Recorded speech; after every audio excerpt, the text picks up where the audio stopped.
ఈ డప్పుకే వన్నె తెచ్చిన వ్యక్తి, అనగారిన వర్గాల నుంచి కళ పుట్టింది. ఆ కళకే వన్నె తెచ్చిన వ్యక్తి ఉస్తాద్ బిస్మిల్లా ఖాన్ అవార్డు గ్రహీత అందే భాస్కర్ అన్న. అనగారిన వర్గాల నుంచి అన్ని కళలు బయటకు వస్తాయంటే ఆ వివక్షను ఎదుర్కొని అది ఎట్లెదుర్కోవాలి అనే ఉద్దేశంతోనే ఈ ఉద్యమం ముట్టుకొస్తుంది. కొంతమంది చేతులలో ఉండి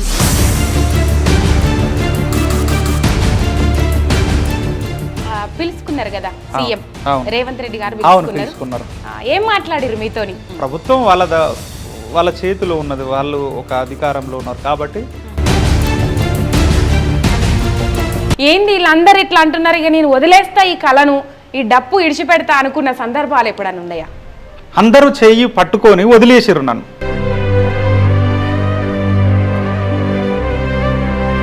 అన్న ఆర్థిక పరిస్థితులు ఏంది? మన పరిస్థితి చాలా దీన పరిస్థితే.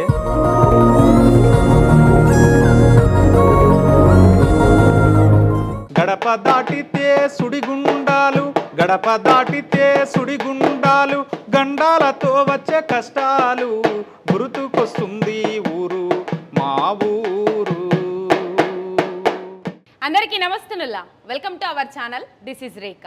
నా చేతిలో ఏంది డప్పు ఉందని చూస్తుండ్రా? ఈ డప్పుకే వన్నె తెచ్చిన వ్యక్తి, అనగారిన వర్గాల నుంచి కళ పుట్టింది.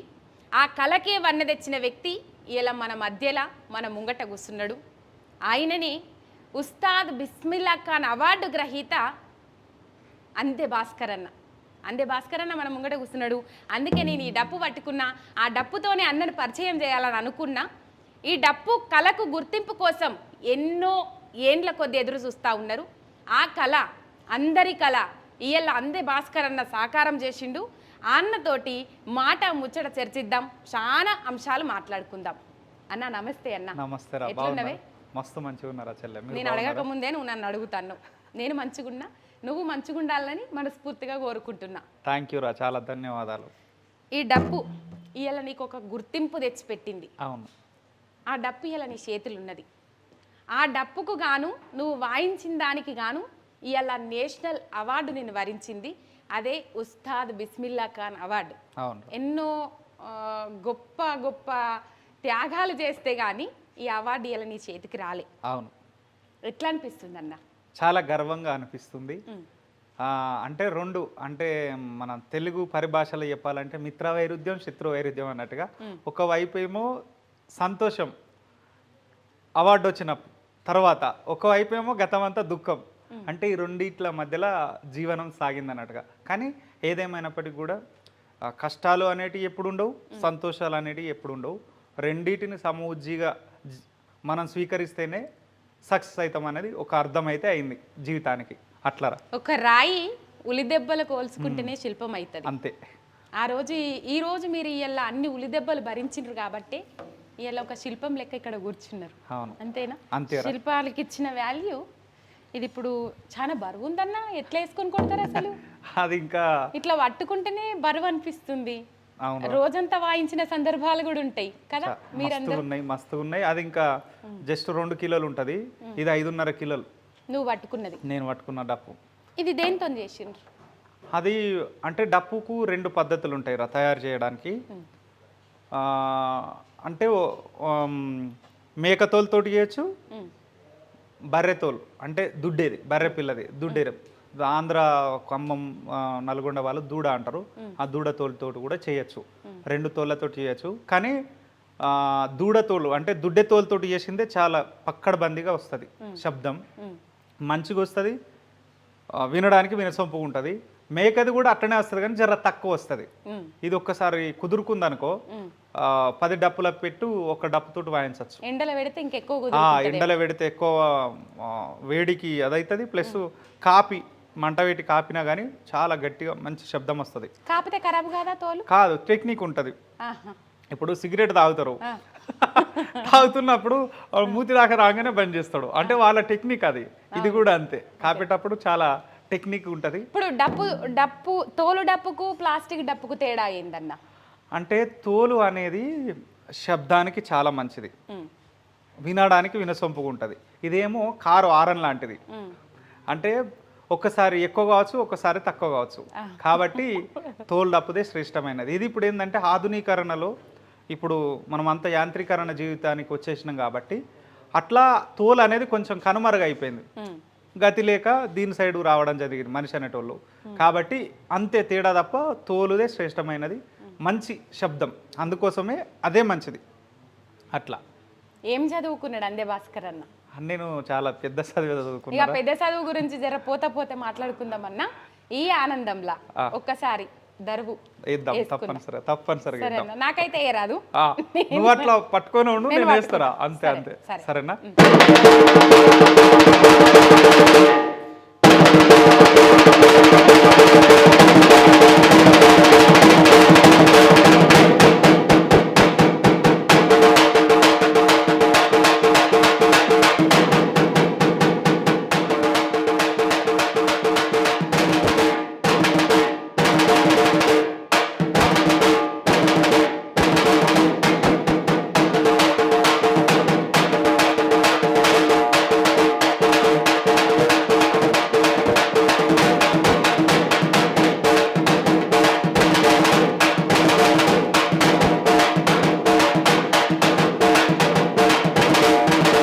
ఇది చాలా ఆనందం.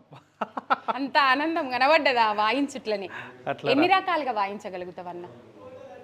నేను 100 రకాలుగా వాయించగలుగుతాను. 100 రకాలుగా డప్పును వాయిస్తా. శాస్త్రీయ కోణంలో వాయిస్తా. అంటే మనం నోటుతోటి చెప్తూ ఏ శబ్దాన్ని అయితే నోరుతోటి చెప్పినామో ఆ శబ్దాన్ని డప్పు మీద పలికిస్తా.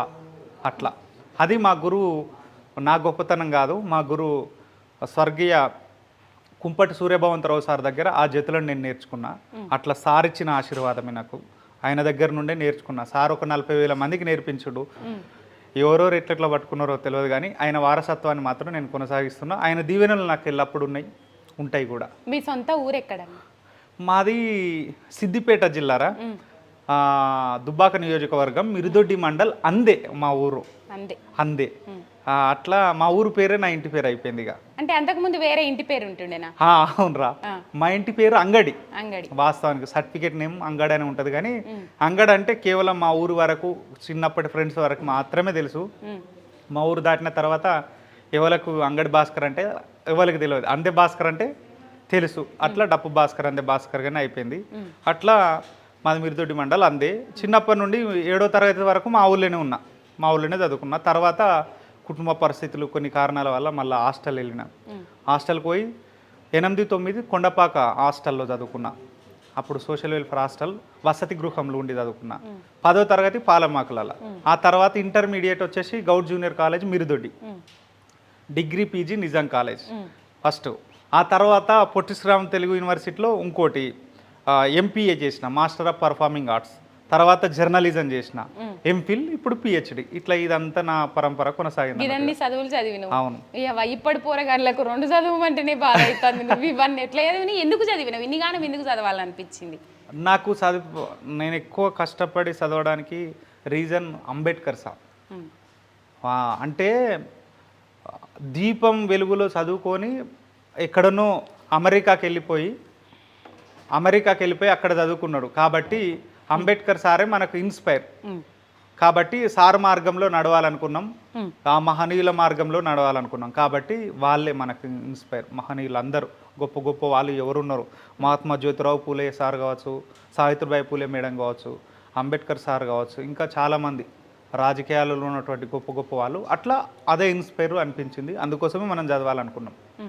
అట్లా ఇప్పుడు చాలామంది ఏంటంటే 10th అయిపోగానే మావాడు 10, 12 అయిపోగానే మావాడు చదువు అయిపోయింది. డిగ్రీ అయిపోయినా, డిగ్రీ అనేది మినిమం. ఇప్పుడు ఒకప్పుడు 7 చదివితే పెద్ద గొప్ప, 10 చదివితే గొప్ప. చాలా తేడా. చిన్నప్పుడు మన తాతలు బాలశిక్ష చదువుకున్నది ఒకటే, మనం 10వ తరగతి చదువుకున్నది ఒకటే. అట్లారా పెద్ద బాల శిక్షతోని అన్ని వచ్చేటి అప్పట్లో వాళ్ళకు. కానీ ఇప్పుడు ఇంటర్ చదివినా అలా తెలియవు. అందరిని అంటలేనన్నా, వాస్తవమే, కొంతమంది ఉన్నారు అట్లా గొప్ప గొప్ప మేధావులు ఉన్నారు అట్లా. అంటే ఇప్పుడు అంబేద్కర్ ఆశయాల బాటలో, అంబేద్కర్ ఇన్స్పిరేషన్, ఇన్ని చదువులు చదవడానికి అంబేద్కర్ ఎన్నో వివక్షలు ఎదుర్కొన్నాడు. బడి నుంచి వెలివేయబడ్డాడు, దూరంగా ఉండి చదువుకున్నాడు. ఇలా భారతదేశానికే రాజ్యాంగం రాసిండు అంబేద్కర్. అట్లా నువ్వేమన్నా ఎదుర్కొన్నావా వివక్షలు? మనము చాలా ఎదుర్కొన్నాము. కుల వివక్షత అనేది మామూలుగా కాదు, అసలు ఘోరంగా. ఇప్పుడు మనం ఈ ఫీల్డ్లో కూడా అంటే ఏమంటారు కదా, ప్రతిభ ఉన్నోడికి ఎక్కడైనా ఇదే అవమానం. ఆ, అది ఏ ఫీల్డ్లో కావచ్చు. ఇప్పుడు జర్నలిజంలో మీ దగ్గర కూడా ఉంటుంది. అంటే బయటికి కనబడదు కానీ లోపల మాత్రం చాలా ఉంటుంది. అంటే మీరేమనుకోకండి దయచేసి, ఫీల్డ్లో ఉండేటువంటి విషయాలను, ఎందుకంటే గతంలో నేను కూడా కొన్ని యాంకరింగ్స్ చేసిన కాబట్టి నాకు ఈ అనుభవం కూడా ఉంటుంది. అంటే కొంతమంది ఎవరైతే అగ్రహారంతో ఉంటారో వాళ్ళు వాళ్ళ వ్యవస్థకు అనుకూలంగా మాత్రమే నడుస్తారు. కానీ నిజమైన జర్నలిజం ఎట్లుండాలనేది కూడా అంబేద్కర్ సార్ చెప్పిండు. అంటే జర్నలిస్ట్ ఎట్లా ఉండాలి, చదువుకున్న యువత ఎట్లా ఉండాలి, మనం ఏ విధంగా మారితే ఎట్లుంటుందని చాలా మనకు ప్రతి అంశాన్ని ప్రకృతితోటి ముడి చేసి ప్రతి అంశాన్ని మన కళ్ళ ముందట ఉంచిపోయాడు. కాబట్టి అట్లాంటి వ్యవస్థను మనం కొనసాగించాలి, వాళ్ళ ఆలోచన విధానంతో కొనసాగించాలనేది ఉద్దేశం. ఉదాహరణకు మా చిన్నప్పుడు స్కూల్లో నేను ఇట్లా ఉన్న గోడ చూపించి నన్ను ఇట్లా, నేను లాస్ట్లో కూర్చుండేది, వివక్షత ఉంటుంది, నన్ను ఇట్లా చూపించి గోడ ఉంచేది. ఇదేంటంటే గోడ మాది గోడ అనేది నన్ను అనేది. అప్పుడు నాకు అంత తెలియదు. అట్లనే మా ఊళ్ళో హనుమాన్ గుడి ఎక్కనిచ్చేది కాదు. హనుమాన్ గుడి ఇప్పటికీ ఎక్కనిచ్చేది. ఇప్పటికీ ఈ మధ్య కాలంలో మారింది. ఎందుకంటే మనం చదువుకొని రెవల్యూషన్ ఇంతమంది మహనీయుల బాటలో నడుస్తున్నాం కాబట్టి వాటన్నిటిని మనం కొలాప్స్ చేసేసినాం. కొన్ని జాగాలలో ఇప్పటికీ మల్లిపల్లిలో, అలువాల్లో, మా ఊళ్ళో కూడా కొంత మనోళ్ళు ఎక్కరు, మాదిగా సామాజిక వర్గం వాళ్ళు ఎక్కరు, మ్యాక్సిమం ఎక్కరు. ఈ వివక్ష నుంచి బయటకు వచ్చిన వాళ్ళే ఎక్కువ. అవును. ఇప్పుడు అణగారిన వర్గాల నుంచి అన్ని కళలు బయటకు వస్తాయంటే ఆ వివక్షను ఎదుర్కొని అది ఎట్లా ఎదుర్కోవాలి అనే ఉద్దేశంతోనే ఈ ఉద్యమం పుట్టుకొస్తుంది. మేబీ ఆ ఉద్యమం నుంచే పుట్టుకొచ్చింది ఈ డప్పు అని అనుకుంటున్నాను. అంతే, ఉద్యమం నుంచే పుట్టుకొచ్చింది. ఉద్యమం కంటే ముందు మా నాన్న మొదట ఉద్యమకారుడు. ఈ సామాజిక బాధ్యతతోటి ఈ లెఫ్టిస్ట్ ఉద్యమాలలో ఒక నక్సలైట్ నాయకుడితో వచ్చినటువంటి వాడు కాబట్టి మా నాన్న అట్లా అనే ఆ ప్రభావం నా మీద చాలా పడ్డది. అట్లా మనం ఖచ్చితంగా తిరుగుబాటుకు ఒక సంకేతంగా ఉండాలని ఫిక్స్ అయినాం. వాళ్ళ మార్గంలో నడుస్తున్నాం. రెండు లాల్ నీల్, ఈ రెండింటిని మనం సమూజ్జీలుగా తీసుకోవాలనుకున్నాం. కానీ కొంతమంది చేతులలో ఉండి అవి అట్లా అయిపోతాయి. కానీ మనం ఏమున్నా వాటికి అనుకూలంగా కొనసాగుతాం. ఎంఏ తెలుగు చేసిండు తర్వాత ఎంపీఏ ఫోక్. సరే, ఎంఏ తెలుగు వరకు ఆగుదాం. ఎంఏ తెలుగు చేసి ఈ డప్పు పట్టుకోవాలని ఎందుకు అనిపించింది నీకు? అంటే డప్పు కొట్టేటోళ్ళు చాలా మంది ఉంటారు కానీ వాయించేటోళ్ళు చాలా తక్కువ మంది. కొట్టడానికి వాయించడానికి చాలా తేడా. నేను లిటరేచర్ మంచిగా రాస్తున్న క్రమంలో నాకు ఒగ్గు రవణ 2010-9 ఆ ప్రాంతంలో పరిచయం అయ్యిండు. ఆర్ట్స్ కాలేజీలో హిస్టరీ మీద సెమినార్ జరుగుతుంది. ఆ సెమినార్కి నేను అటెండ్ అయినా. అన్న అక్కడ ఒగ్గు ప్రదర్శన చేసిన, నేను డప్పు ప్రదర్శన చేసిన అరుణోదయ విమలక్కతోటి. అప్పుడు ఆ టైంలో నన్ను అన్నాడు, తమ్ముడు నువ్వు చాలా అద్భుతంగా డప్పు వాయిస్తున్నావు, నువ్వు ఈ పరిధికి వెళ్ళి ఇక్కడ సైడ్ వస్తే మంచిగా ఉంటుంది, నువ్వు డిగ్రీ అయిపోతుంది త్వరలో, నువ్వు దీని మీద స్పెషల్గా చేస్తే మంచిగా ఉంటుంది అంటే నేను అప్పుడు ఆలోచన చేసిన. తర్వాత ఎంఏ తెలుగు అయిపోయిన తర్వాత మళ్ళీ ఆలోచనలో పడినా నిజంగా ఎట్లుంటుందని. అంటే ఆ టైంలో సిసిఆర్టీ అనే సంస్థది, సెంట్రల్ కల్చర్ రిసోర్స్ ట్రైనింగ్ది, ఢిల్లీది ఒకటి యువ కళాకారులకు 18 నుండి 25 సంవత్సరాలు ఉన్నటువంటి వయసు వాళ్ళకు కళాకారులకు స్టూడెంట్స్కు ప్రోత్సాహంగా ఒక ఫెలోషిప్ పడ్డది. లక్కీలీ అది ఒగ్గు రవణ నాకు అప్లై చేసిండు. అప్లై చేస్తే ఢిల్లీకి ఇంటర్వ్యూ పోయినాం. దాంట్లో కూడా మనమే ఫస్ట్ వచ్చినాం. అట్లా దీని మీద జిజ్ఞాస పెరిగింది. ఇక నేను డప్పులో ఏదో ఒకటి చేయాలంటే అట్లా జిజ్ఞాస దీని మీద వచ్చింది. వచ్చి అందరు అంతకుముందు బాగా ఓడుతాడు, భాస్కర్ మంచిగా వాయిస్తాడు డప్పు అని అంటే చలో దీంట్లో నేను తెలుసుకోవాలని చెప్పి మళ్ళా పర్ఫార్మింగ్ ఆర్ట్స్ ఫోక్ చేసి అట్లా నేను చేతులను నేర్చుకొని నిజంగా అక్కడికి వెళ్ళి ఇటు వైపు మళ్ళడానికి ఒగ్గు రవణ చాలా థ్యాంక్ యూ ఈ మన మీడియా ద్వారా. అట్లనే మన డాక్టర్ పృథ్వీరాజ్ అన్న, ముక్క రమేష్ అన్న, వీళ్ళు ముగ్గురు నన్ను లిటరేచర్కి వెళ్ళి ఇటు సైడు మళ్ళించారు. లేకపోతే నేను మా నిజాం హాస్టల్ మీద దాడి జరిగింది ఒకసారి. దాడి జరిగితే ఆ సందర్భంలో రాసిన ఒక కవిత్వం, నిజాం ఇది మా కళాశాల పేరులో ఉంది నిజం, మేము చెప్పేది చేసేది నిజం, పోలీసుల లాఠీలు మా నెత్తుల మీద ఆడినప్పుడు నా మెదడంటుంది, నా ఒక్కడిని లాఠీతో కొడితే లడాయిని ఆపలేవు కదా తెలంగాణ, లడాయిని ఆపలేవు కదా, నా ఎద మీద రెండు బూటు కాళ్ళతో తొక్కినప్పుడు నా గుండె అంటుంది, లబ్డబ్ అని అనడం మరిచి తిరగబడు జై తెలంగాణ అని నా గుండె కొత్త స్వరాన్ని పలుకుతుంది. కొత్త స్వరాన్ని పలుకుతుంది. ఆకలితో మండుతున్న కడుపులో నీ బిగిపిడికిలతో దొరకబట్టి గుద్దినప్పుడు నా లోపల ఆకలితో మాడుతున్న పేగులంటున్నాయి. గుర్రుమనే శబ్దాన్ని మరిచి అవి గుత్పవట్టుమంటున్నాయి. గుర్రుమనే శబ్దాన్ని మరిచి అవి గుత్పవట్టుమంటున్నాయి. నా కడుపులా నీ బిగి పిడికిలితో దొరకపట్టి గుద్దినప్పుడు లోపల లావా రగులుతుంది. లోపల ఆకలితో మండుతున్న లావా రగులుతుంది. మంటల్లో మాడి మసైపోతారు జాగ్రత్త. ప్రభుత్వాలను కూల్చడం విద్యార్థుల లక్ష్యమైతే ఏ ఒక్క లీడరు ఏ ఒక్క పోలీసు వాళ్ళు బయట తిరగలేరు జాగ్రత్త అని చెప్పినాం. ఇంకొకటి లాస్ట్కి ఏం చెప్తామంటే, విద్యార్థుల గుండె ధైర్యం ముందు నీ లాఠీ ఎంత తుపాకీ తూట ఎంత. మా విద్యార్థుల గుండె ధైర్యం ముందు నీ లాఠీ ఎంత తుపాకీ తూట ఎంత. దీపావళి పండుగ నాడు మా ఊరిలో కాల్చి పడేసిన సుతిలి బాంబంతా కాల్చిన బూడిదంతా అని లాస్ట్కి చెప్తే వీడేంద్ర ఎంత పెద్ద కవిత్వం రాసిండని తెల్లారి ఎస్కప్పే జైలు వేసేసాడు. అట్లా ఉద్యమంలో మళ్ళీ నాకు అమరుల అంటే మా నిజాం కాలేజ్ పక్కనే గన్ పార్క్ ఉంటుంది కదా, ఆ గన్ పార్క్ దగ్గర కూడా చుట్టూ అమరుల స్తూపం చుట్టూ ముళ్ళకం చేసారు. అది బాధ అనిపించింది. అందుకోసమే దాన్ని ప్రశ్నిస్తున్న అమరుల స్తూపం అని అదొక కవిత్వం రాసిన. అట్లా ప్రతిదాన్ని, లేకపోతే అప్పుడు పోలవరం పోరాటం జరుగుతుంది, పోలవరంది కావచ్చు, అప్పుడు లక్ష్మీపేటది దళితులను హత్య చేసినారు. అక్కడ ఉన్న కాపు సామాజిక వర్గం, అక్కడ శ్రీకాకుళం జిల్లా లక్ష్మీపేటలో అప్పుడు. అట్లా ప్రతిదాన్ని నాకు వచ్చినటువంటి దాన్ని ప్రతి చోట నేను నాకు వచ్చిన హృదయ స్పందనను ఇప్పటి వరకు కూడా రాస్తూనే ఉంటా. అట్లా ఇటు ఒక పాటను, ఒక కవిత్వాన్ని, వ్యాసాన్ని రెండింటిని నిజాం కాలేజ్ నుంచి మొదలైంది ఈ కవిత్వం. నిజాం చిన్నప్పటి నుండి మొదలైంది. తిరుగుబాటు అక్కడ నుండి తిరుగుబాటు. అట్లారా సూపర్ అన్న. కవిత్వం అయితే చాలా మంచిగా ఉన్నది. అట్లా అవి రాయిండ్రి, ఇటు కొట్టుండ్రి, ఆపొద్దు. మంచిగా ఉంది కదా, కళని ఎందుకు ఆపుకోవాలి? ఇంట్లో మనకు అవార్డు వచ్చిందని అవి ఆపుతామంటే కుదరదు కదా. అట్లేం లేదు, నడుస్తుంది. చైతన్యం పరిచేటి అవి చాలా ఉన్నాయి కదా. అట్లా ఇట్లా అదే కదా తెలంగాణ ఉద్యమంలో మెయిన్ కావాల్సింది. పక్కకు కూర్చున్న ప్రజలను కూడా ఉద్యమంలో పాల్గొనేటట్టు చేసిన ఇటువంటి కవితలు, ఇటువంటి పాటలే కదా. చాలా అద్భుతం అన్న. కవిత వింటే ఇంకా విన్నా కొద్ది వినబుద్ధి అయింది. ఇంకా చాలా అంశాలు మనం మాట్లాడుకోవాలి. ఈ డప్పు అయితే ఇంకా ఇందుకు పట్టుకున్నా అని చెప్పినావు. డప్పు పట్టుకున్నాడు, ఏంది డప్పు కొడుతుండు అని ఎప్పుడన్నా బాధపడ్డ సందర్భాలు ఉన్నాయా?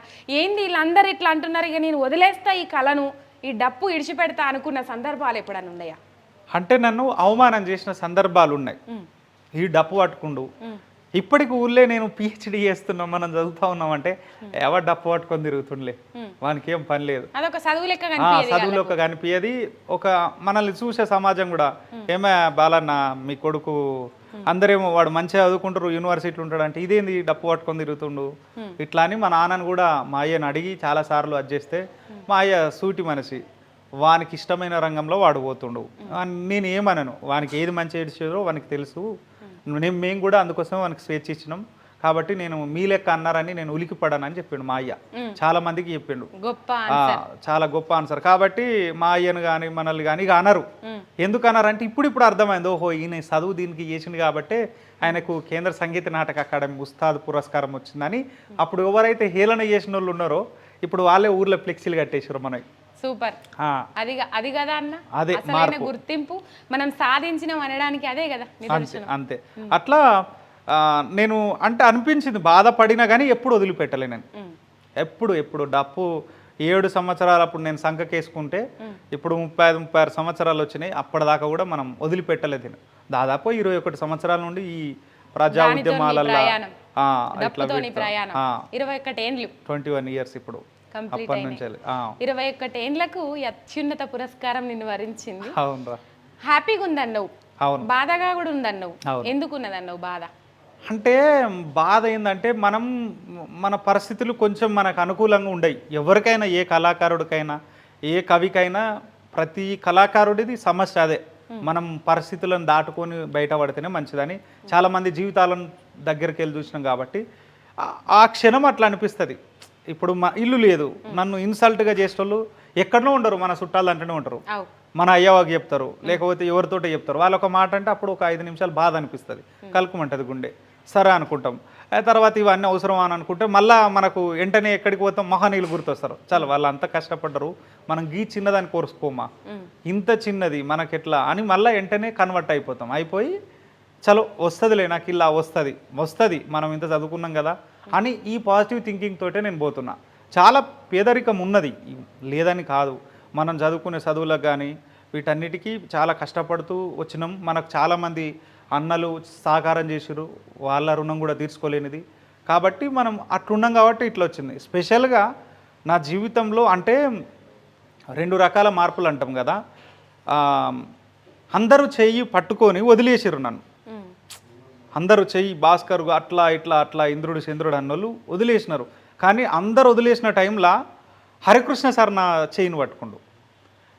ఎట్లా అంటే ఇప్పుడు ఆ చెయ్యి అందెలకి వెళ్ళి హైదరాబాద్కి వెళ్ళి ఢిల్లీకి తీసుకుపోయింది. అంటే హరికృష్ణ సార్ నా జీవితంలో యాడ్ అయిన తర్వాత చాలా గొప్ప మార్పు జరిగింది.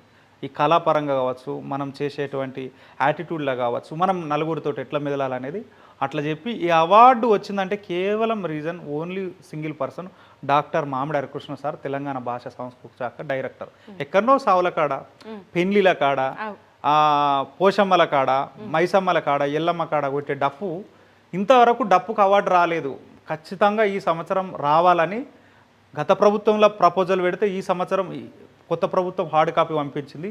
ఆ సారే ప్రయత్నం చేసిండు, సారే పంపించిండు మొత్తం. దీనికి ఎంత కర్త కర్మక్రియ కేవలం హరికృష్ణ సార్. అంటే మనకు టాలెంట్ ఉండొచ్చు, గుర్తించటం లేకపోతే అది గుడ్డిదే. కాబట్టి ఆయన సార్ మనల్ని గుర్తించిండు, ఈ దేశంలో ఒక గొప్ప స్థానంలో మనల్ని నిలబెట్టిండు. అట్లా స్పెషల్ థ్యాంక్ యూ డాక్టర్ మామిడి హరికృష్ణ సార్.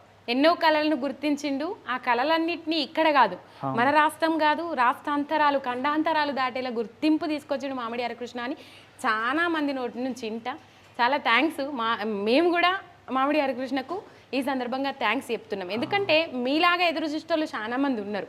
అవన్నిటిని ఒక గుర్తింపు తీసుకొచ్చి అందరికీ పరిచయం అయ్యే విధంగా. ఇప్పుడు మీరు అన్నారు హేళన చేసిన వాళ్ళు ఇలా ఫ్లెక్సీలు కట్టిర్రు. అవును, అట్లాంటి పొజిషన్లో నిలబెట్టింది ఆయననే. మీరు చెప్తుంది నిజమే, మేము చెప్తుంది నిజమే. చాలామంది ఈ అంశం చాలా విధాలుగా మాట్లాడిర్రు. అన్న ఈ సందర్భంగా ఒక క్వశ్చన్ అడగాలి. కళలను గుర్తించలేకపోయినరు, కళలకు న్యాయం జరగలేదు అని కొందరు మాట్లాడుతూ ఉన్నారు. పోయిన తాపలు కావచ్చు, ఇప్పుడు కావచ్చు. తెలంగాణ రాష్ట్రం ఏర్పడ్డాక ఈ అంశం నిజమేనా? తెలంగాణ రాష్ట్రం ఏర్పడ్డ తర్వాత మన తెలంగాణ కళలకు ఒక ప్రత్యేకమైన గుర్తింపు వచ్చింది. ఏ మాటకు ఆ మాట. ఎవరేమనుకున్నా దేంతో మనం సంబంధం లేదు. ముఖ్యంగా భాషా సాంస్కృతిక శాఖ డైరెక్టర్గా హరికృష్ణ సార్ వచ్చిన తర్వాత మరుగున పడుతున్న కళారూపాలకు, మట్టిలో ఉన్న మాణిక్యాలకు ఒక రవీంద్ర భారతి వేదికగా మంచి పట్టం కట్టించండి సార్. నిజంగా శ్రమపడిన అంటే ప్రతిసారి ఏం చెప్తాడంటే సారు, ఈ రవీంద్ర భారతి వేదిక ఒక పునీతం కావాలంటే ఊర్లలో పనిచేసి, లేకపోతే నాలాంటి వాళ్ళు ఊర్లలో కష్టపడి పనిచేసి వచ్చినటువంటి మట్టి పాదాలు, బురదలలో ఉన్నటువంటి పాదాలు వచ్చి రవీంద్ర భారతి వేదికగా ప్రదర్శన చేసినప్పుడు మాత్రమే ఈ రవీంద్ర భారతి వేదిక పునీతమైనట్టు, నా జన్మ ధన్యమైనట్టు అని చాలాసార్లు చెప్తాడు సార్. కష్టపడ్డ ప్రతి కళాకారుడికి రవీంద్ర భారతి అనేది ఒక పెద్ద డ్రీమ్ ఈ తెలుగు రాష్ట్రాలలో, అక్కడ ప్రదర్శన ఇవ్వాలని. అట్లాంటి వాళ్ళను చాలామందిని తీసుకొచ్చాడు. ఉదాహరణకు ఎక్కడనో గోండు, ఆదిలాబాద్ జిల్లాలో ఉన్నటువంటి గోండు కళారూపం కనుమరుగైతుంది. కానీ ఆ కళారూపానికి మళ్ళీ పునర్జీవం పోసిండు. ఎట్లా అంటే ఆ పద్మశ్రీ అవార్డుకు ప్రపోజల్ పెట్టి గుస్సాడి కనకరాజు అనే బాపుకు గోండు గుస్సాడి కళారూపానికి పద్మశ్రీ వచ్చింది. ఎంత గొప్ప విషయం. ఎక్కడనో కనుమరుగవుతున్న మెట్ల కిన్నెర కళారూపానికి పద్మశ్రీ ప్రపోజల్ పెట్టిండు. అట్లా మొగులయ్య బాపుకు వచ్చింది. ఆ తర్వాత ఈ సంవత్సరం చూడుర్రి, ఇద్దరు గొప్ప కళాకారులు. మాదిగలే చాలా వివక్షతకు గురవుతారు ఈ సమాజంలో, కానీ మాదిగల పైన జీవిస్తున్నటువంటి ఇంకొక ఉమ్మడిగా ఉన్నటువంటి ఒక 56 ఉపకులాలు ఉంటాయి. అందులో అత్యంత వెనకబడినటువంటి ఉపకులం చిందు. ఆ చిందు కళారూపానికి కూడా ఒక 7 సార్ల ప్రపోజల్ పంపిండు పద్మశ్రీ ఇవ్వాలని. ఎప్పుడు అలసిపోలేదు. ఆ గడ్డం సమ్మె బాపు 3 సార్ల ప్రపోజల్ పెట్టుకోండి ఇండివిజువల్గా. ఈ సంవత్సరం వచ్చింది. అది ఎంత గొప్ప విషయం. ఆయన కూడా చాలా వేదికలలో చెప్తాడు, నాకు హరికృష్ణ సారు నాకు ఇట్లా లైఫ్ ఇచ్చిండని. అంటే నిజంగా మళ్ళా మన బుర్రవీణ వాయిద్యానికి ఒక్కడే ఉండు ఇప్పుడు ఇక లాస్ట్ చివరి కళాకారుడు. బుర్రవీణ వాయిద్యం ఏంది అసలు?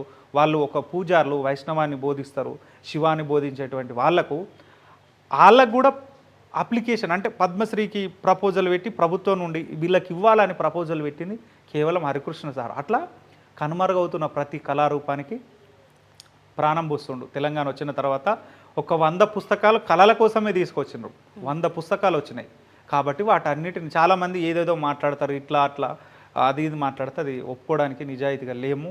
నాలాంటి వాళ్ళు అసలే వినరు. ఎందుకంటే మేము చదువుకున్నాం, మా తల్లిదండ్రులు చదువుకోలేదు, మేము చదువుకున్నాం, ఈ సమాజంలో ఉద్యమాలలో ఉన్నాం. కాబట్టి మాకు ఏది మంచి ఏది చెడు అనేది కొంచెం తెలిసే అవకాశం ఉంది. కాబట్టి heights up to Harikrishna sir, Telangana భాష సంస్కృతి శాఖ. ఈ అవార్డు నీకు వస్తుంది అనుకున్నావా అన్న? అసలు అవార్డులు ఉంటాయి అన్న విషయమే మనకు తెలియదు అసలు. ఇట్లా ఉస్తాద్ బిస్మిల్లా ఖాన్లు ఇవన్నీ ఏదో ఒగ్గు రవాణాకు వచ్చింది, ఓహో ఉంటుంది ఇట్లా అవార్డు అని. ఆ తర్వాత మన రాజ్ కుమార్ అన్నకు వచ్చింది. నేను 3rd పర్సన్ తెలంగాణ నుండి పేరని నృత్యానికి రాజ్ కుమార్ అన్నకు వచ్చింది. అట్లా గ్రేట్నెస్ ఏంటంటే ముగ్గురు సామాజిక నేపథ్యం వేరు. చూడురి, నేను మాదిగ సామాజిక వర్గం డప్పు, మన రాజ్ కుమార్ అన్న బంజారా లంబాడి సామాజిక వర్గం. కానీ అందులో పేరని అంటే వేరే అగ్రహారపు వాళ్ళు ఉంటారు, వేరే పెద్ద కులపు వాళ్ళు ఉంటారు. కానీ ఆయన ఒక తండాలలో పుట్టి ఆ నృత్యాన్ని కష్టపడి నేర్చుకొని దాన్ని ఒక 10 దేశాలకు తిరిగి ప్రపంచానికి పరిచయం చేయించండు. ఒక కొత్త కోణంలో ఆయన ఆవిష్కరణ చేసిండు.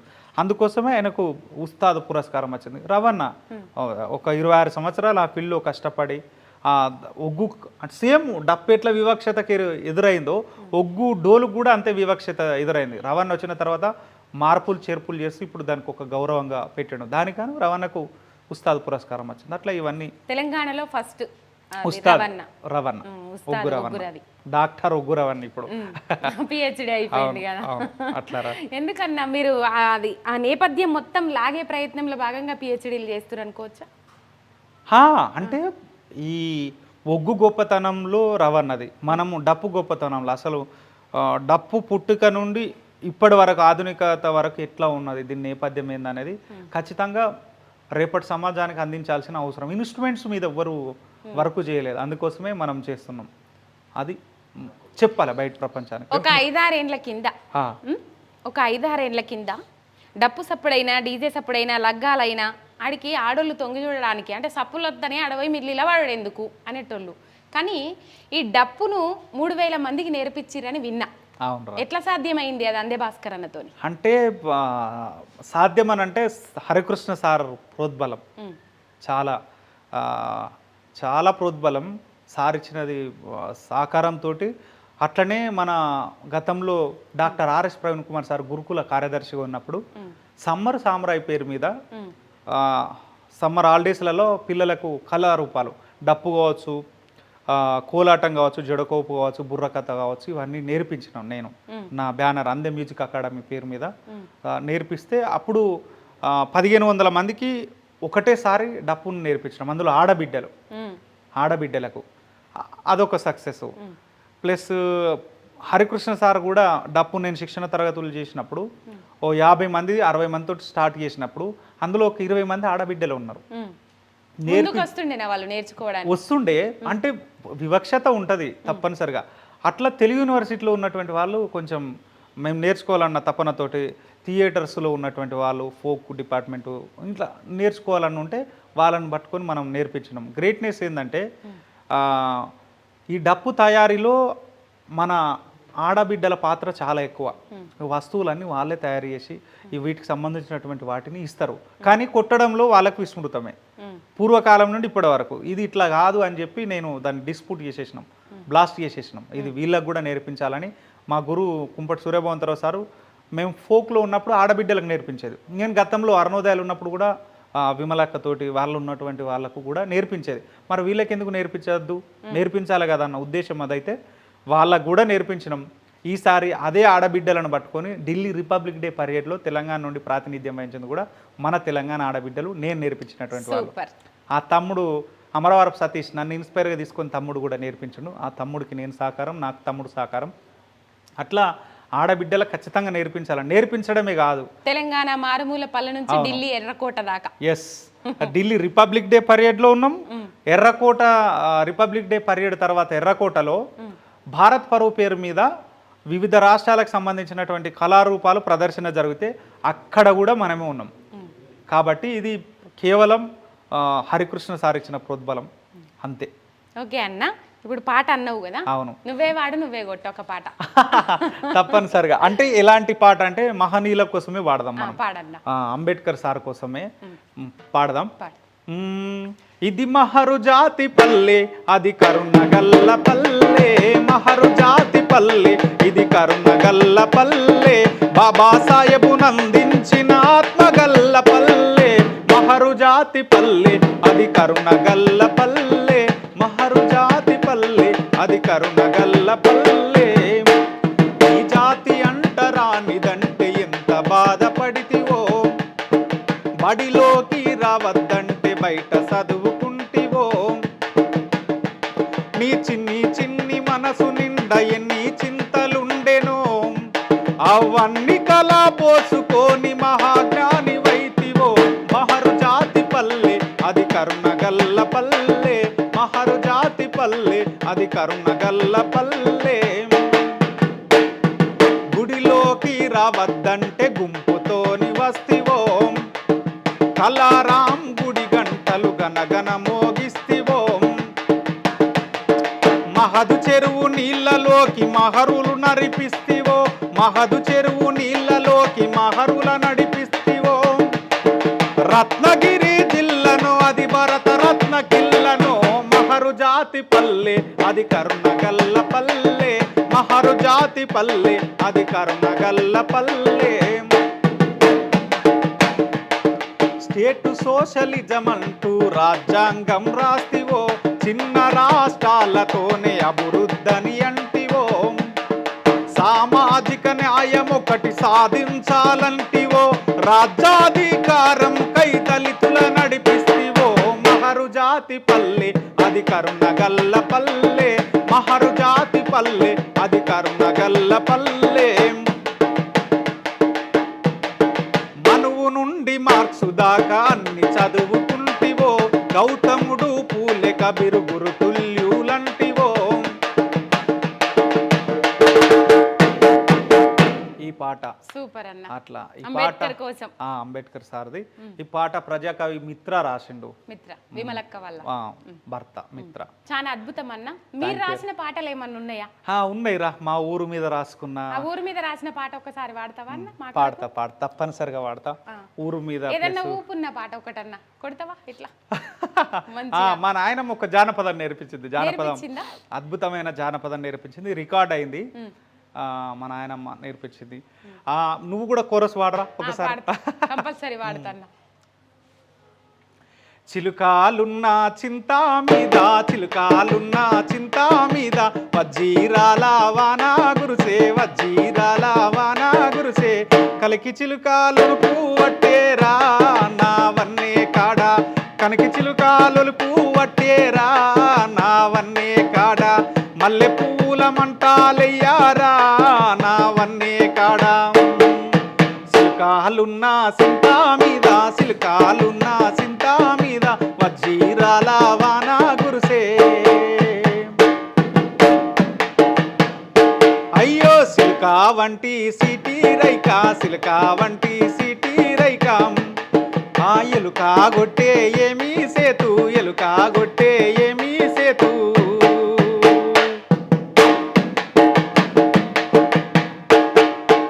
ఏటి గడ్డ ఎర్రాజొన్న, ఏటి గడ్డ ఎర్రాజొన్న.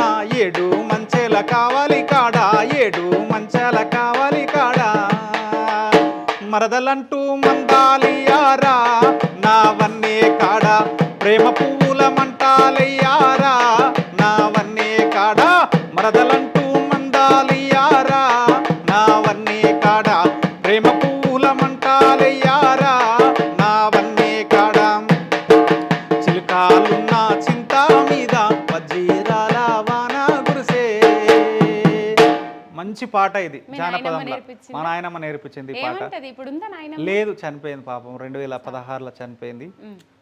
జనవరి 16 ఇప్పుడు తారీఖున ఉంటే చనిపోయింది. అప్ప నా మనవడు అంటుండే కావచ్చు. అసలు మా నాయనమ్మ చాలా అంటే ఇప్పుడు ఉన్నోళ్ళు కూడా అంత ఫ్రీగా మూగాలేరు. పాట నేర్పించిందంటే నీతోనే ఆ చనువేందో అర్థమైతా ఉన్నది. చాలా మంచిది మా నాయనమ్మ. అన్న అందే భాస్కర్ అన్న, ఈ ఆనందం వెనుక అన్న నువ్వు ఆల్రెడీ ఎమోషన్ అయినావు. మా నాయనమ్మ చాలా నువ్వు ఆల్రెడీ ఎమోషన్ అయినావు. ఇప్పుడు ఈ క్వశ్చన్ అడగాలనా లేదా? సందర్భం వచ్చింది, అడిగేస్తా. అంద భాస్కర్ అన్న ఆనందం ఇక్కడ కనబడుతుంది. ఆ ఆనందం వెనుక కష్టాలు, అన్న ఆర్థిక పరిస్థితులు ఏంది, కుటుంబం పరిస్థితి ఏంది, ఆ సిచ్యువేషన్ ఏంది అన్న. మీరు ఎమోషన్ కావద్దు. మిరుదొడ్డికేలి హైదరాబాద్కు వలస వచ్చిండ్రని చెప్పుకోవాలి. అక్కడి నుంచి ఇక్కడికి రావడానికంటే ఆర్థిక పరిస్థితులు బాగాలేవని అర్థమవుతుంది. కానీ మీరు చెప్తే అర్థమవుతుంది. ఏంది అందే భాస్కర్ అన్న ఆర్థిక పరిస్థితి ఏంది? మన పరిస్థితి చాలా దీన పరిస్థితే. మనకు ఆర్థికంగా మనకు అంతస్తులు ఆస్తులు ఏం లేవు. నా చదువు నా ఆస్తి, నాకున్న కళనే నా ఆస్తి. అంతకుమించి మనకంటూ ఏం లేదు. ఏదో అప్పట్లో ఇందిరమ్మ ఇచ్చినది భూమి ఉంది, 1 ఎకరా 20 గుంటల భూమి. అది తప్ప మనకి ఇంటికాడ ఇల్లు కూడా లేదు. అయినా కూడా మనం చాలామందిని ఇన్స్పైర్గా తీసుకొని చదువుకుంటున్నాం కాబట్టి, వాళ్ళను ఇన్స్పైర్గా తీసుకొని మనం ఇంత ముందుకు వచ్చినాం కాబట్టి మన పరిస్థితి అంతంతనే. బట్ కానీ ఎప్పుడు నాకు ఇది లేదు అది లేదని మనసులో బాధపడ్డా కానీ పైకి నేను కనిపించను. ఎందుకంటే మనల్ని ఇన్స్పైర్గా తీసుకొని చాలామంది పనిచేస్తున్నారు ఇప్పటికి కూడా. అదే కదా కళాకారుడి గొప్ప లక్షణం. కళ ఒక్కటే కాదు, చదువు కూడా. ఇప్పుడు చదువులో కాంప్రమైజ్ కాలేదు. అట్లా ఈ రెండిట్లల్లా మనం మిళితంగా వెళ్ళిపోతున్నాం. అట్లా చాలా కష్టాలు. అంటే కళాకారుడు ఉపాసం ఉన్నా బయటకు ఆనందం వంచడానికి ప్రయత్నం చేస్తాడు. నన్ను చూసి నలుగురు ఆనందపడాలనే అభిప్రాయాన్ని వ్యక్తం చేస్తాడు తప్ప ఆ మాడిన కడుపు పేగులు ఎవరికి కనబడనియ్యడు. అది కళాకారుడు గొప్పతనం అని చెప్తున్నా. అన్న పిలుచుకున్నారు కదా సీఎం రేవంత్ రెడ్డి గారు పిలుచుకున్నారు. ఏం మాట్లాడిరు మీతోని? అంటే ఈ అవార్డు వచ్చిన తర్వాత ప్రకటించిన తర్వాతనే పిలుచుకోవడం జరిగింది. ఏం మాట్లాడిరు? ఎట్లా రిసీవ్ చేసుకున్నారు? అంటే మీరేం ప్రతిపాదనలు ఉంచుడు జరిగింది? రేపు నాలాంటి అవార్డు గ్రహీతలు ఉంటారు, వాళ్లకు ప్లస్ నన్ను రాబోయే అందుకునే తరాలకు కూడా ఎట్లా మీరు హెల్ప్ చేస్తే బాగుంటుంది అని మీరు ఏమేం పెట్టడం జరిగింది? ఆయన ఏం మాట్లాడడం జరిగింది మీతో? అసలు ఆయన రిసీవ్డ్ చాలా గొప్పగా ఉందిరా, ఏ మాట కామాట. అంటే ఆయన దగ్గరికి పోవడానికి ప్రధాన కారణము ఆంధ్రజ్యోతిలో డాక్టర్ జిలకర శ్రీనివాస్ అన్న రాసిన నా మీద అవార్డు వచ్చింది కాబట్టి ఒక వ్యాసం రాసిండు. అది సీఎం గారు చదివిండు. అంతకంటే ముందు ఈటీవీలో యువ ప్రోగ్రామ్ వస్తుంది, దాంట్లో చూసిండట అసలు ఈ తమ్ముడిని మనం ఎందుకు మిస్ అయినాము అని అడిగితే వెంటనే అక్కడ ఉన్నటువంటి వాళ్ళు మనం గతంలో భాస్కర్ ప్రదర్శన శిల్పకళా వేదికలో చూసినాము అని చెప్పిరాట. చెప్తూ ఆ రోజు డప్పు వాయించిన ఆ తమ్ముడు అంటే ఓకే మనం రేపు కానీ ఎల్లుండి కానీ పిలిపించాలంటే ఇమ్మీడియట్గా వాళ్ళు ఫోన్ చేస్తే వెళ్ళినాం. వెళ్తే మేము పోయేసరికి మా డైరెక్ట్ మనకి ఎంట్రీ కాబట్టి వాళ్ళే ఫోన్ చేశారు కాబట్టి పోయిన తర్వాత ఒక 10 మంది ఉన్నారు, 10-15 మంది మాట్లాడుతూ ఉంటే మేము పోగానే లేచి నిలబడి ఫస్ట్ హగ్ చేసుకొని 10 నిమిషాలు మీరు బయటికి వెళ్ళండి, తమ్ముడితో నేను మాట్లాడతా అని చెప్పి నా కోసం వాళ్ళకి పరిచయం చేస్తాడు. ఇట్లా ఈ తమ్ముడు అందే భాస్కర్ డప్పు వాయిద్యానికి కేంద్ర సంగీత నాటక అకాడమీ ఉస్తాద్ బిస్మిల్లా ఖాన్ అవార్డు వచ్చిందని అక్కడ ఉన్నటువంటి వాళ్ళందరికీ పరిచయం చేస్తాం. నాతో పాటు రాజకుమార్ అన్న కూడా వచ్చిండు. రవణ మిస్ అయిన రోజు చిన్న పని మీద బయటికి కర్ణాటక వెళ్ళడం వల్ల రాలేదు. అట్లా పోయిన తర్వాత మేము ఒక లెటర్ ఇచ్చినాం, ఫెలిసిటేషన్ మేము చేసినాం, మాకు నేనే చేయాలా మీకు అని చెప్పి ఆయన్ని సన్మానం చేసినాడు. చేసిన తర్వాత నేను ఒక డప్పుతో ఫోటో ఇచ్చి అది ఇచ్చేసినాం. మనం రేపు ఎవరైతే అవార్డు వచ్చినా సెంట్రల్లో వాళ్లకు ఒక ఆర్థిక సహాయం చేయాలి ఖచ్చితంగా ప్రభుత్వం నుండి. మాతోటే కాదు, రేపు ఎవరికి వచ్చినా అదొక డిమాండ్ పెట్టినాం. ప్లస్ ఉండడానికి ఇల్లు లేవు, హైదరాబాద్లో ఒక ఇల్లు ఇవ్వాలి, ఇదొక డిమాండ్. అట్లనే మనకు కొంత ఆర్థిక సహాయం చేయాలి తక్షణము. తర్వాత పింఛన్ రూపంలోనా లేకపోతే ఎవరికి అవార్డు వచ్చినా కానీ ఇగో నెలకు ఇంత అని ఇస్తే ఆ కళ బతుకుతుంది. ముఖ్యంగా ఈ డప్పు కళ కానీ ఏవైతే కనుమరుగవుతున్న కళారూపాలు ఉంటాయో వాటన్నిటికి ఒక క్షేత్రం పెట్టాలి. నేను డప్పుకు క్షేత్రం అడిగిన, నాకు కొంత ల్యాండ్ ఇవ్వండి కట్టిస్తే నేను ఇది ఒక్కటే డప్పు కాదు, డప్పులో చాలా రకాల డప్పులు ఉంటాయి, వీటిని రేపటి తరానికి అందించాలంటే మనం ఖచ్చితంగా మీరు ఈ పని చేయాలంటే ఆయన కూడా సానుకూలంగా స్పందించిండు. ఎలక్షన్ కోడ్ ఉంది, ఎలక్షన్ కోడ్ తర్వాత జూన్ 10వ తారీఖు నాడు మళ్ళీ టైం ఇచ్చిండు, మళ్ళీ వెళ్తాం. ఇది మేము చేసిన డిస్కషను చాలా బాగా రిసీవ్ చేసుకుండు. అది అక్కడ ఉన్నటువంటి వాళ్ళు కూడా అందరూ కూడా చాలా మాట్లాడి మమ్మల్ని అప్రిషియేట్ చేశారు. మేము కూడా థ్యాంక్ యూ మీ ప్రతిపాదనలకు ఏమన్నాడు రేవంత్ రెడ్డి? అన్ని అన్నీ చేద్దాము, ఖచ్చితంగా చేయాల్సిన పనులు ఇవన్నీ అని చెప్పినాము. గతంలో అంటే ఇప్పుడు కిన్నెర మొగలే బాబుకు ఒక 600 గజాల జాగిచ్చారు, అట్లా మనకు కూడా ఇవ్వాలి అంటే ఆల్రెడీ ఒక సిఫారసు తోటి గతంలో ఇచ్చినారు కాబట్టి అవి ఎగ్జాంపుల్ కూడా మేము చెప్పడం జరిగింది. కాబట్టి ఇస్తారన్న ఆశ మాకు ఉన్నది, చూద్దాం. ఇవ్వకపోతే ఏం చేయాలి, మళ్ళొకసారి కూర్చుందాం అంతే. ఒక్కసారికి ఏది కాదు, పోతా పోతా ఉంటే అంతే. వేమన చెప్పిండు, అనగనగా రాగమతి చేయుచుండు, అనగనగా రాగమతి చేయిలో చున్నుండు, తినగ తినగ వేము తీయనుండు, సాధనముల పనులు సమకూరు ధరలో విశ్వదా వీరామ వినురవేమ. అట్లా మనం అంతే అన్న. ఒక్కసారికి ఏది కాదు, నిజంగా ఒక్కసారికి ఏది కాదు. అది ప్రభుత్వంతో పని అంటే ఇంకా కాదు. అంటే నాకు నచ్చింది ఏంటంటే కొంతమంది లీడర్స్ మనల్ని పట్టించుకోలేదు, కానీ ఆయన పిలిపించుకున్నాడు ఒక సీఎం హోదాల, అది నాకు బాగా నచ్చింది. అయితే ఇప్పుడు మిమ్మల్ని హేళన చేసిన వాళ్ళే మీకు ఫ్లెక్సీలు కట్టిండ్రు, అవును. మిమ్మల్ని విలువన వాళ్ళే రేపు పిలుస్తారేమో, ఆశాభావం వ్యక్తం చేద్దాం అనుకోవడంలో తప్పలేదు. అంతే అంతే అంతే కదా, మనం పాజిటివ్ ఉంటేనే మన పాజిటివ్ వైబే మనల్ని ఆధారలే నడిపిస్తుంది, అంతే కదన్న. ఇలా నువ్వు విలువలేదని ఆయన మీద అలుగుడు అదంతా కాదు. నేను ఎవ్వల మీద అలగాను, నాకు నేనే అలుక్కుంటా, నాకు నేనే ఉంటా. అట్లా ఎవరి మీద అడిగినా ప్రయోజనం శూన్యం. అయితే ఇప్పుడు మొగిలయ్యను, మెట్ల కిన్నెర మొగిలయ్యను పిలిపించుకున్నారు. పిలిచిన తర్వాత 25 లక్షలు అని అన్నారు, 25,000 పెన్షన్ అని అన్నారు. మళ్ళీ నేను ఇదే పని చేసుకుంటున్నా, పాత పెన్షన్ కూడా వస్తలేదని చెప్పి ఆయన బాధ వ్యక్తం చేసిండు. అంటే ఇప్పుడు కలిసినంత మాత్రాన అన్ని చేయాలి, చేయకపోతే మళ్ళీ మనం అడగాల్సిన అవసరం కూడా ఉంటుంది. ఈ సందర్భంలో ఎలక్షన్ కోడ్ ఒకటి కూడా ఉంది, అది కూడా మనం దృష్టిలో పెట్టుకోవాలి. అంటే చేయడానికి ప్రభుత్వం ఏమో రాజు దలుచుకుంటే దెబ్బలకు కుదరవని అన్నట్టుగా ప్రభుత్వం వాళ్ళ చేతిలో ఉన్నది, వాళ్ళు ఒక అధికారంలో ఉన్నారు కాబట్టి అవుతుంది అన్న ఆశాభావం అవుతున్నది. అంటే ప్రతి కళాకారుడు ఎవరైతే కష్టపడేటువంటి వాళ్ళు ఉంటారో వాళ్ళకు కూడా న్యాయం జరగాలని కోరుకుంటున్నాను.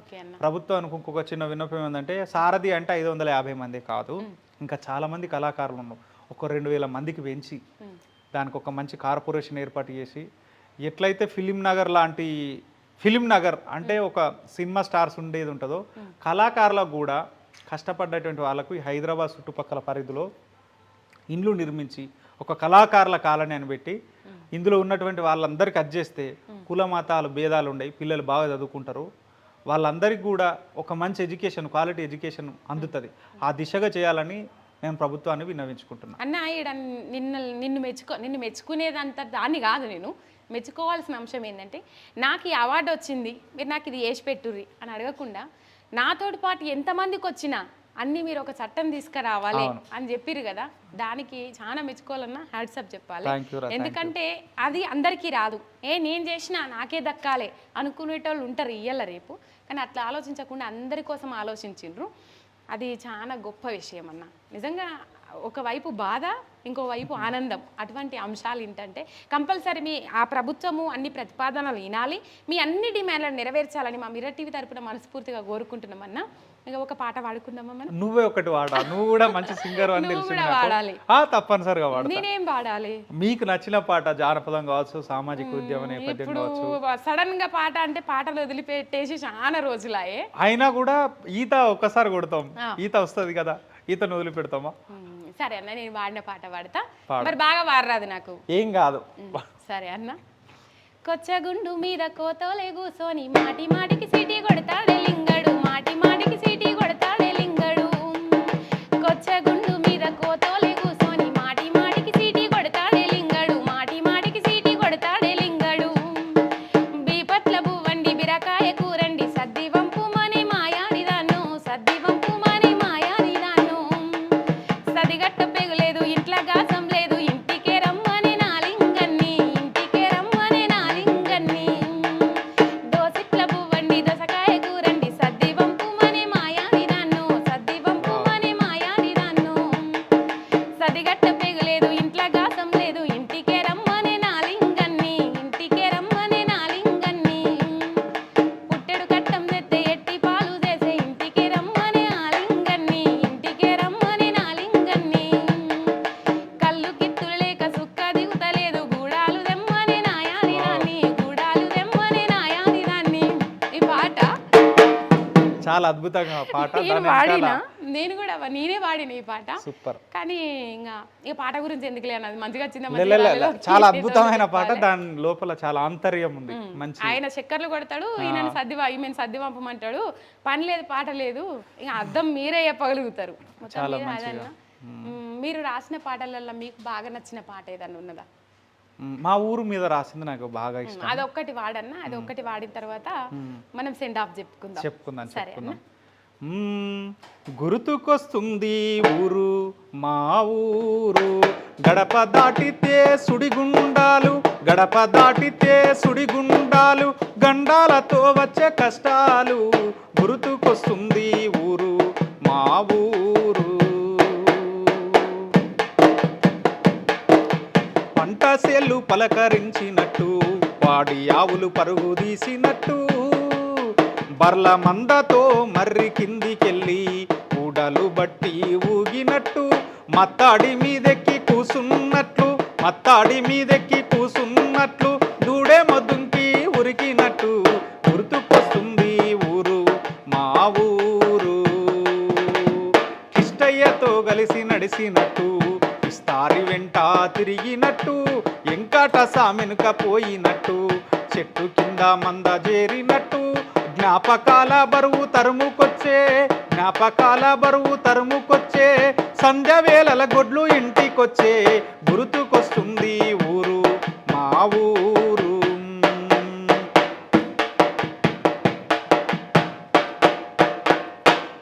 మాటల నరుసయ్య మందలించినట్టు, మాస్టి పెంటయ్యతో మాటలాడినట్టు, పల్లెరాజు పాట వాడినట్టు, సూకూరి సీనేమో చూసినట్టు, రాజరాము పద్యం అల్లినట్టు, రాజరాము పద్యం అల్లినట్టు, రామాయణమే చదివినట్టు, గుర్తుకొస్తుంది ఊరు మా ఊరు. ఆ డప్పు సాటింపు చేసినట్టు, దండోరతో దండు గట్టినట్టు, మిరపవరుగంటూ తిరిగినట్టు, బాజారులో పూత వేసినట్టు, బాజారులో పూత వేసినట్టు, మిరపవరుగేమో మిగలనట్టు, గుర్తుకొస్తుంది ఊరు మా ఊరు. సల్లగుండాలి ఊరు మా ఊరు, పాడి పంటలతోటి పకపక నవ్వాలే, పాడి పంటలతోటి పకపక నవ్వాలే, నేలమ్మ ఎప్పుడు నీళ్ళోసుకోవాలి, నేలమ్మ ఎప్పుడు నీళ్ళోసుకోవాలి. ఇట్లా మా ఊరు మీద ఒక 15 చరణాలు ఉంటుంది పాటది. ఊరు మీద ఎంత రాసుకున్నా తక్కువనే. ఊరు కన్న తల్లిదండ్రులు విద్య చెప్పిన గురువులు వీళ్ళందరితోటి ఏదైనా వాళ్ళ కోసం ఏం చెప్పినా తక్కువనే. కడపలో కట్టిన సుఖం కైలాసం పోయినా దొరకదంటారు. ముందుగా అన్న అమ్మ నాయన పేరు చెప్పుడు మరి. మా అమ్మ నాన్న, మా అయ్య పేరు బాలయ్య, మా అవ్వ పేరు శాంతమ్మ. నాకు పెళ్ళయిందిరా. మా ఆవిడ పేరు గంగా జమున. మా ఆవిడ కూడా మంచి సింగర్, రైటరు. అయ్యో ముందుగా చెప్పపోతే ఇద్దరిని ఒకసారి ఇంటర్వ్యూ చేస్తుంటే. మంచి సింగర్, రైటరు. ఈ గతంలో అంబేద్కర్ సార్ది 125 అడుగుల స్టాచ్యూ ఇనాగ్రేషన్ అప్పుడు ఆమె తీసినటువంటి పాట చాలా క్లిక్ అయింది. నాకు 2 బాబులు. పెద్దోడు జ్ఞానయోధ్, యూకేజీ అయిపోయింది. చిన్నోడు ప్రజ్ఞానయోధ్, జస్ట్ 2.5 సంవత్సరాలు.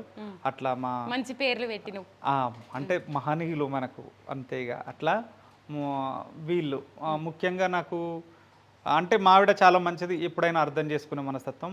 మనం ఈ సమాజంలో ఇప్పుడు అంటే మనకి ఏ ఉద్యోగం లేకపోయినా నిలబడుతున్నామంటే ఆమె చిన్నపాటి ఉద్యోగం చేస్తుంది. సోషల్ వెల్ఫేర్ డిపార్ట్మెంట్లో చిన్నపాటి ఉద్యోగం చేస్తుంది. కాబట్టే మా కుటుంబం నడుస్తున్నది. మనకున్న ఆర్థిక పరిస్థితులు ఆమెనే మొత్తం బేరింగ్ చేసేది. కాబట్టి మనం అంతా ఇక ఏమంటారుగా టీటీపీ, తిని తిరగడం, పడుకోవడం, ఈ సమాజం మీద ఉండడం అన్నట్టుగానే అంటే చెప్తున్నారా. అట్లా మనం ఎక్కువ ఆర్థికంగా సపోర్ట్ చేసింది మొత్తం అంటే వదినమ్మ పేరే చెప్తారు. రైట్ అన్న. చివరగా ఆమె కూడా వందనాలు. ఎందుకంటే ఆమె సపోర్ట్ లేని ఇంతదాకా మీరు రాలేదు కాబట్టి. మొత్తం మీద ఉస్తాద్ బిస్మిల్లా ఖాన్ అవార్డు అంటే ఏంది, ఎట్లా ఎంపిక చేస్తారు, ఈ అవార్డు వచ్చిన వాళ్ళకు ప్రభుత్వ సహాయ సహకారాలు ఎట్లుంటాయి, ఇక మొత్తం ఇది చెప్పేయన్న. ఇక ఉస్తాద్ బిస్మిల్లా ఖాన్ అన్నట్టయిన కాశీలో షహనాయి విద్వాంసుడు. ఆ షహనాయి అనే వాయిద్యంతో ప్రపంచ దేశాలు తిరిగిండు ముఖ్యంగా. అయితే ఇది యువకులకు ఆయన తదానంతరం అంటే 2006లో ఆయన మరణించిన తర్వాత అప్పుడున్నటువంటి ప్రభుత్వం యువకులకు యువ కళాకారులకు ప్రోత్సాహంగా ఉస్తాద్ బిస్మిల్లా ఖాన్ పేరు మీద అవార్డ్స్ పెట్టారు. అట్లా ప్రతి సంవత్సరం ఒక 40 మందికి, ఇది 25 సంవత్సరాల నుండి 40 ఏళ్ళ వాళ్ళకి ఇస్తారు, యువ పురస్కారం అంటారు దీన్ని.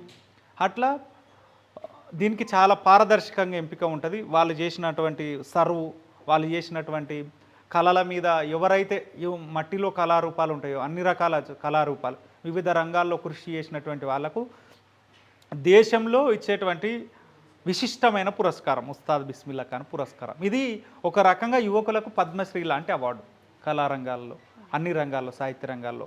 కాబట్టి అట్లాంటి వాళ్లకు ఆయన పేరు మీద ప్రతి సంవత్సరం ఒక 40 మందికి ఇస్తుంది. కాబట్టి 140 కోట్ల మందిలో ఒక 40 మంది, ఈసారి తెలంగాణలో 4 కోట్ల మంది ప్రజలు ఉంటే నేను ఒక్కడిని. అట్లా ఇది చాలా గర్వకారణమైన అవార్డు. అట్లా జరుగుతుంది దీని ప్రక్రియ. ఇది ఉస్తాద్ బిస్మిల్లా ఖాన్కు ఉన్నటువంటి అవార్డు గొప్పతనం. ఇక పాపం మా పెద్ద మనిషికి రాని అవార్డు లేదు. 2001లో భారతరత్న కూడా వచ్చింది. చాలా ప్రపంచ దేశాలలో కూడా ఆయనకు పిలిచి రెడ్ కార్పెట్ వేసి నువ్వు ఇక్కడనే ఉండిపోండి అని చెప్పినా కానీ ఆయన ఉండలేదు. గ్రేట్నెస్ ఏంటంటే ఒక ముస్లిం సాంప్రదాయ కుటుంబంలో పుట్టి కాశీలో ఉన్నటువంటి విశ్వనాథ టెంపుల్ దగ్గర రోజు పొద్దున లేచి ఆ షహనాయిని వాయించేటువంటి సాంప్రదాయ కుటుంబం వాళ్ళది. అంటే ముస్లిమ్స్ టెంపుల్స్కు దూరంగా ఉంటారు, కానీ ఆయనే ఒక విరుద్ధంగా ఉండి వాళ్ళ తరతరాల నుండి అదే షహనాయిని పట్టుకొని అది చేస్తున్నారు. కాబట్టి అందుకోసమే ఆయన చాలా గొప్ప కళాకారుడు. ఆయన పెద్ద మనిషి పేరు మీద అందరికి ఇస్తారు. ఇది దీని వెనకాల ఉన్నటువంటి నేపథ్యం. అట్లా సహాయ సహకారాలు ఎట్లుంటాయి అంటే పెన్షన్? ఎస్, సహాయ సహకారాలు అంటే 25,000 ఇస్తారా ఇప్పుడు ప్రస్తుతానికి మాకు ప్రైజ్ మనీ, ఒక మెమోంటో ఇస్తారు.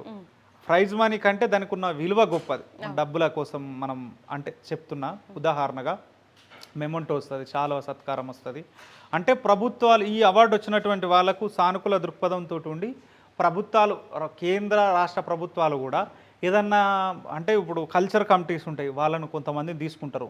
వీళ్ళు నిజంగా ఎలిజిబిలిటీ క్రైటీరియా ఉంటే ICSR కావచ్చు, NCZCC కావచ్చు, కొన్ని ఏరియాకు డైరెక్టర్స్గా కూడా చేసే అవకాశం ఉంటుంది. అట్లాంటి అవకాశాలు ఇవ్వాలని కోరుకుంటున్నాం. కొంతమంది ఏ రంగంలో అయితే ఎక్స్పర్ట్స్ ఉంటారో ఆ రంగాలల్లో కేంద్ర రాష్ట్ర ప్రభుత్వాలు, ఉదాహరణకి ఇక్కడ ఒక కల్చర్ అంటే ప్రభుత్వానికి కళారూపాలకు, సాహిత్యానికి ఒక అడ్వైజర్ కావాలి. అట్లాంటప్పుడు మాలాంటి వాళ్ళని ప్రభుత్వాలు వాడుకొని మా గౌరవంగా ఉంటే ప్రభుత్వాలకు మంచిది, ఒక కళాకారుడు గుర్తింపు వస్తుంది. నిజంగా మనలాంటి వాడు కనుక ఆ పొజిషన్లో ఉంటే 1000 మందికి సహాయం చేసే అవకాశం కూడా ఉంటుంది. అట్లా చేయాలి. అట్లాంటి కొన్ని అవకాశాలు ఉంటాయి. అట్లా. ఓకే అన్న, సూపర్. ఇక మనం ఒక్కసారి దరువుతోని ముగించుకుందామా? దరువుతోని మొదలు పెట్టుకున్నాం. ఇప్పుడు దరువులు అంటే నేను కొన్ని శాస్త్రీయత కోణంలో వాయించేసి ముగించుకుందాం. అంటే భాస్కర్ మెయిన్ మనం మర్చిపోయింది ఏంటంటే డప్పు ఎట్లా పుట్టుకొచ్చింది, డప్పుకున్న చరిత్ర ఏంది చెప్పుకున్నాడు మర్చిపోయాను. అవును, డప్పు చరిత్రను, డప్పు పుట్టుక మనిషి పుట్టినప్పుడే పుట్టింది. అంటే ఆదిమ మానవుడు ఒక అడవి గుండా పోతుంటాడు. అంటే ఇది జానపద కథలలో ఉంటుంది. ఇది చనిపోయినటువంటి ఒక కబేలం, బర్రెనో అప్పుడున్న సమాజంలో దుడ్డేనో ఆవో చచ్చిపోతే ఆ దారి గుండా మనిషి పోతుండే. అది ఎండకెండి వానకు తడిచిపోయింది. ఆదిమ మానవుడు పోతూ ఉంటే ఒక కాలుకు చిన్న రాయి తలిగి దాని మీద పడింది. డమ్ అనే శబ్దం వచ్చింది. కథం కూరముగాలు పరిగెత్తుతున్నాయి. ఇదేదో బాగుందని చెప్పి దాన్ని వెంటనే తనకున్న పరిజ్ఞానంతో చెట్లను కొట్టి ఆ తోలుతోటి అప్పుడున్న సమాజంలో మంచిగా మూడిసి దాన్ని కొడుతూ ఉంటే అన్ని దెంకపోతున్నాయి. మొత్తం క్రూర ముగాలన్నీ దెంకపోయినాయి. ఆ తర్వాత ఇంకొక కథలు ఏముంటుందంటే ఆదిశక్తిని అంతమొందించడానికి జాంబవంతుడు తనే పుట్టిస్తాడు ఒక శక్తిని, కానీ ఆయన వల్ల కాదు. కానీ ఈ శక్తిని చంపేయాలంటే ఒక శబ్దం కావాలి. ఈ వికృత శాస్త్రాలన్నింటిని దూరం చేయాలంటే కప్పను చంపి జాంబవంతుడు డప్పును తయారు చేస్తాడు. అట్లా ఈ 2 రకాల కథలు ఉంటాయి. కానీ డప్పు తయారీ ఈ 2 పద్ధతులను కూడా అవలంబిస్తారు. కానీ కప్పను చంపితే డప్పు కాదు. ఇప్పుడు ఆయనకున్న గొప్ప మహత్తరమైన శక్తులతోటి అట్లా జాంబవంతుడు తయారు చేయడం జరిగింది. ఇది డప్పుకున్న చరిత్ర. అంటే ఆదిమ మానవుడి నుండి నేటి ఆధునిక మానవుడి వరకు మొట్టమొదటి శబ్ద వాయిద్యం డప్పు, సంగీతానికి అమ్మ లాంటిది డప్పు. ఎందుకంటే ఈ డప్పు మొట్టమొదటి విలేకరి. మన ఊర్లలో ఇప్పటికైనా సాటింపేసే సంస్కృతి తెలంగాణలో ఉన్నది. ఊర్లోకి అధికారులు వచ్చినా, మంచి చెడ్డ అయినా, ఎవరేమి వచ్చినా కానీ కరెంటు వచ్చినట్టు కరెంటు బిల్లు కట్టాలని చెప్తారు. కలెక్టర్ వస్తారని చెప్తారు, ఎమ్మెల్యే వస్తే ఎమ్మెల్యే, అట్లా కొనసాగుతుంది. కాబట్టి ఈ సమాజానికి మొట్టమొదటి సమాచారాన్ని సేకరణ చేసింది ప్రజల వద్దకు అందించింది, చేరవేసింది మాత్రం మొదటి విలేకరి డప్పు. ఇప్పుడు మీరు రెండో విలేకరి, మొట్టమొదటి విలేకరి డప్పు మాత్రమే. అట్లా ఇది డప్పుకున్న చరిత్ర అట్లా. ఓకే అన్న. అందే భాస్కర్, మామూలుగా ఇవి ఫోక్ సినిమా ఇండస్ట్రీల వరకు పోయిందా అన్న మీ డప్పు వాయిద్యం? కొన్ని పాటలకు మనం చేసినాం, పేర్లు రాకుండా మనం సినిమా ఇండస్ట్రీ వాడికి కూడా అడుగులు వేసినాం.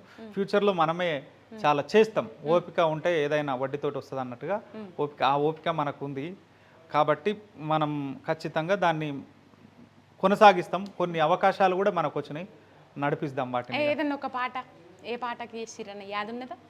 చాలా పాటలకు అంటే నేను జానపదాలల్లా ఎక్కువ ఫోకస్ పెట్టిన 2010 లోపు. ఇప్పుడు చాలా గొప్ప గొప్ప హిట్ సాంగ్స్ మన దిగు దిగు నాగన్న కావచ్చు, లేకపోతే పున్నాపు వెన్నెల, అప్పుడున్న పున్నాపు వెన్నెల కావచ్చు, మల్లె చెట్టు కిందికి వెళ్ళి మదాను నావయారి, అట్లా కొన్ని చాలా గొప్ప గొప్ప పాట, ఎందుకే పిల్లో ఓ రాములమ్మ, ఇవన్నిటి ఆ సిద్దిపేట సాధన స్టూడియోలో రికార్డ్ అయితే మనం గజ్వేల్లో, ఇప్పుడున్న వేణు అన్నది గజ్వేల్లో ఉండే, వాటికి చాలా గొప్ప గొప్ప పాటలు వాయించినటువంటి సందర్భాలు మనం ఉన్నాయి. ఆ పాటలకు చాలా వేళ్ళ మీద కొన్ని చెప్తున్నా కానీ 1000 పాటల వరకు నేను వాయిద్య సహకారం చేసిన. అప్పుడు డబ్బుల మీద దృష్టి పెడితే ఇంకా మనం వేరే సిచ్యువేషన్ ఉండు, కానీ ఎప్పుడు డబ్బుల మీద పెట్టలేదు దృష్టి. మల్లె చెట్టు కిందికి వెళ్ళి వాడుకుందాం. పాడండి, మీరు వాడండి, నేను కొడతా. రైట్. మల్లె చెట్టు కిందికి వెళ్ళి మదాను నా వయారి, మదాను నా వయారి, పోయాటోళ్ళు ఎవరో ఈ మదాను నా వయారి, మదాను నా వయారి, మా బావ బాలరాజు మదాను నా వయారి, మదాను నా వయారి, దన్న దన్న పోయినాడే మల్లాను నా వయారి, మదాను నా వయారి, మల్లె చెట్టు ఎక్కినాడే మదాను నా వయారి, మదాను నా వయారి, మల్లె మొగలు దెంపినాడే మదాను నా వయారి, మదాను నా వయారి, తెంపి జేబుల పోసినాడే మదాను నా వయారి, మదాను నా వయారి, మదాను నా వయారి, మదాను నా వయారి. అట్లా ఈ పాటలకు మనమే వాయించడం జరిగింది. చాలా అద్భుతమైన. అప్పుడు ఈ పాటలు పెట్టుకొని టేప్ రికార్డు లేకుండే, వినవడం టేప్ రికార్డు లేకుండే. క్యాసెట్లు. చాలా సంతోషం అన్న. ఇట్లనే ముందడికి పోవాలి. ఈ డప్పు 3000 మందికి కాదు 3 లక్షల మంది దాకా తీసుకుపోవాలి, అంతమందికి నేర్పియాలి, అందులో మా మహిళలు ఎక్కువ ఉండాలి అని మనస్ఫూర్తిగా మా మిర్రర్ టీవీ తరపున కోరుకుంటున్నాం. మీరుంచిన ప్రతిపాదనలన్నీ, ఈ ప్రభుత్వం కానీ వచ్చే ప్రభుత్వాలన్నీ ప్రభుత్వాలు ఏవైనా అన్ని నెరవేర్చాలి, ఇట్లాంటి కళలను బయటకు తీయాలి, ఇంకా ఈ కళలకు ప్రోత్సాహం అందియాలని మనస్ఫూర్తిగా కోరుకుంటున్నా. మీ అమూల్యమైన టైం ఇచ్చిండ్రు, మంచి ఇంటర్వ్యూ ఇచ్చిండ్రన్న. మీకు ఇంకా ఇన్స్పిరేషన్గా నిలిచి ఇంకా కొంతమంది యువకులు కూడా ముంగటికి వచ్చేటట్టున్నది మీ జీవిత చరిత్ర. చాలా థ్యాంక్స్ అన్న. థ్యాంక్ యూ రా, చాలా ధన్యవాదాలు. మిర్రర్ టీవీ వారికి, వారి యాజమాన్యానికి, నన్ను ఇంత దూరం పిలిచినటువంటి మా చెల్లెలు సోదరి రేఖా గారికి, అందరికీ పేరు పేరున ధన్యవాదాలు. చాలా ధన్యవాదాలు. ఒక మంచి కళాకారుడు, మా మట్టి కళారూపాలు అంటారు కదా, నన్ను ఇంటర్వ్యూ చేసినందుకు మిర్రర్ టీవీ వారికి కూడా చాలా ధన్యవాదాలు. థ్యాంక్స్ అన్న. థ్యాంక్ యూ రా.